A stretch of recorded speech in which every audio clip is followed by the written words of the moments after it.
On this final Sunday before Lent, and let me say, please enjoy these flowers whilst you can. They are left over from the funeral on Friday from Chris Duncan, done by a member of his family, and are very stunning and will aid our worship this morning. But this is the last Sunday before Lent. And if you were attentive to the collect, it prays us into a world where suffering and glory belong together, both for Jesus and for us. We know that world only too well as we gather as the family of God this morning, that world where suffering and glory belong together. Today we ask for grace to perceive Christ's glory, that we may be strengthened to suffer with him. Only the prayer doesn't stop there, but envisages us being changed into God's likeness, from glory to glory. I can recall sitting often in the chapel in North Tyneside Hospital. Perhaps many of you can picture yourselves there too. I was often sitting there with those raw with the suffering of a sudden bereavement, when all other words fail or are unnecessary. I was then able to look up at a stained glass window in that chapel at these words from Wordsworth's poem, Intimations of Immortality. Not in entire forgetfulness, and not in utter nakedness, but trailing clouds of glory, do we come from God, who is our home. We were born to reflect God's glory, and we wait for it to be revealed in us as we contemplate another Lent. Moses was told to wait for this in our Old Testament reading. It took 7 whole days, a week of waiting, before God called him out of the cloud and God's glory was revealed. Climbing to the top of a mountain, as the disciples also did in our Gospel reading, can't be done in a moment. God was in no hurry. And Lent is not a time for hurry either, but it's a 40-day discipline of preparation for Easter, for that majestic and definitive celebration of God's glory, the triumph of love over suffering and death. Some people like to think that this Transfiguration story is a foretaste of the resurrection glory. You may or may not know that our English word Lent comes from the same roots as length. Lent, the time of spring's first stirrings, is a time for our being lengthened.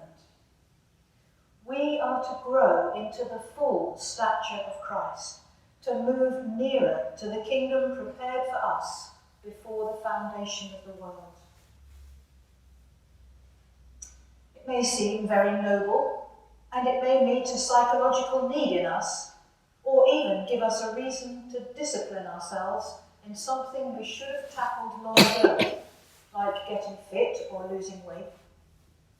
To think about Lent as being about trying hard, about being dependent on our own efforts. But let me suggest that when the focus is on ourselves like that, we have somewhat missed the point. What Lent is really about is opening ourselves to someone else, about allowing ourselves to be stretched so that we can receive the gift of new life coming from God alone. We need to be in touch with what can transform us, with what makes us confront new questions, with what stretches our commitment and our identity, with that kind of focus during Lent, we can ask where we are growing in faith, whether we are being called to something deeper, to something which we cannot get our head around at first, and how we can begin to be open to what God might be saying to us this Lent. Which reminds me, of course, that every Wednesday during Lent, here in this church, there will be a service of Holy Communion, 9:30 in the morning, with a short homily. And then every Wednesday lunchtime, a simple lunch of soup and fruit will be on offer in different village halls in our parishes, with an opportunity there to look at a piece of art together to stimulate our thinking. You've got the details of that on the back of the pew sheet. And then there's still time to pick up or even order a Lent book for individual prayer and reflection. There are some copies for you to look at on the coffee table. All of these offer ways for us to be stretched and deepened in faith. And these questions may well still give us the normal and expected answers. Lay off the sugar, or the meat, or the alcohol. Not because the enjoyment we get from these is bad in itself, but because the pleasure they give may be dulling our awareness of the things that really matter. And although none of us can live at full spiritual stretch all the time, it's good for us to have 6 weeks every year where we try more intently and intensively to open ourselves to God's stretching. So go slowly.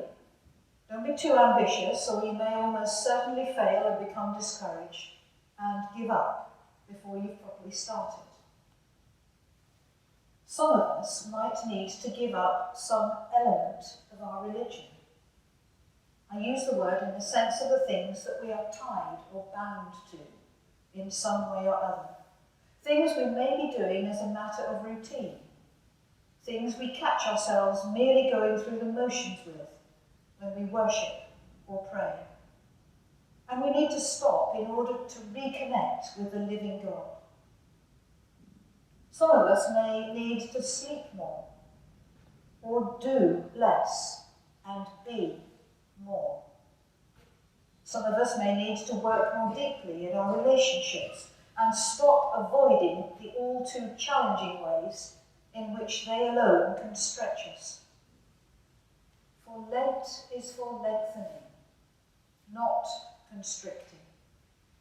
It's the point at which we pray, your will be done on earth as in heaven. For until we are transformed into the likeness of Christ, we shall not be able to reflect God's glory. Like silver, we need to be refined before we can shine enough to reflect an image. And here in our Gospel reading, we see one of the ways in which Peter, perhaps that most unyielding of disciples, is being transformed. In Matthew's account, which we read, the Transfiguration occurs 6 days after Jesus' first prediction of his suffering to come and his earlier rebuke of Peter. So Peter's reaction may seem odd, but understandable as he struggles to make sense now of this mountaintop experience. But for all his and perhaps our blustering attempts to capture such an experience, the thing we need most to learn from this story is surely to listen to Jesus. Something which is beautifully reinforced by the touch of Jesus himself as he comes to comfort the disciples in their fear. As they look up in response to his touch, they see Jesus alone. Similarly, when all is over, Moses and Elijah are gone. The voice is quiet. Jesus' face and clothing have returned to normal, and the disciples are stunned into holy awe. all that is left is Jesus alone. For it's Jesus alone who is at the heart of our faith and discipleship. And he will not leave them, but will lead them. He will not leave them, but he will lead them. Lead them back down the mountain to comfort and strengthen others in their suffering, as he has comforted them in theirs. For here too his glory will be revealed. There's a hymn that's not in our current hymn book, which has these lines in it. "'Tis good, Lord, to be here, yet we may not remain. But since thou bidst us leave the mount, come with us to the plain." Glory and suffering belong together, just as the mountain leads to the plain. And through the clouds and from out of the cloud, the presence of God in the Word made flesh continues to call us, to confront us, to console us, until we ourselves are transfigured and changed from glory into glory. May that begin this Lent for us all.